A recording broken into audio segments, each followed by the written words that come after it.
సంపంగి పువ్వుతో ఆ భగవంతునికి సమర్పించడం వల్ల సకల శుభాలు కలుగుతాయి.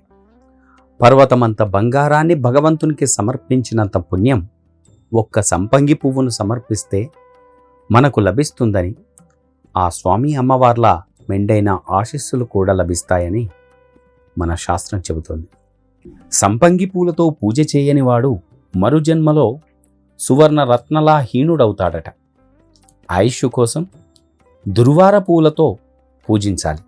సంతానం కోసం దత్తోర పూలతో ఆ రుద్రుడికి భక్తితో పూజించాలట.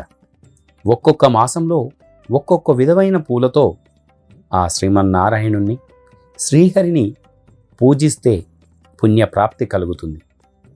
చైత్రమాసంలో కమలాలు, జాజులు, సంపంగి పువ్వులు, బిల్వపత్రాలు, వైశాఖ మాసంలో మొగిలి పువ్వులు, ఆషాఢ మాసంలో కమలాలు, కదంబ పుష్పాలు, శ్రావణ మాసంలో అవిశ పువ్వులు, దుర్వారాలు, భాద్రపదంలో సంపంగులు, మల్లెలు, సింధూరాలు, అశ్వయుజ మాసంలో తీగ మల్లెలు, మల్లె పువ్వులు, కార్తీకంలో కమలాలు, సంపంగులు, మార్గశిర మాసంలో బకుల పుష్పాలు, పుష్యమాసంలో తులసి, మాఘ పాల్గొన మాసాల్లో అన్ని రకాల పుష్పాలు ఆ శ్రీ మహావిష్ణువు పూజకు ఉపయోగించడం వల్ల విశేష పుణ్యప్రాప్తి కలుగుతుంది.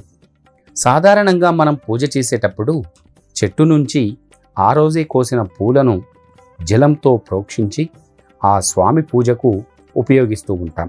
కానీ కొన్ని పుష్పాలను కొన్ని రోజుల పాటు నిల్వ ఉంచిన తర్వాత కూడా పూజకు ఉపయోగించవచ్చు. ఉదాహరణకు కలువ పూలను 5 రోజుల వరకు, ఆ కమలాలను 11 రోజుల వరకు నిల్వ ఉంచినప్పటికీ పూజకు ఉపయోగించవచ్చని కూడా భవిష్య పురాణం పేర్కొంటోంది.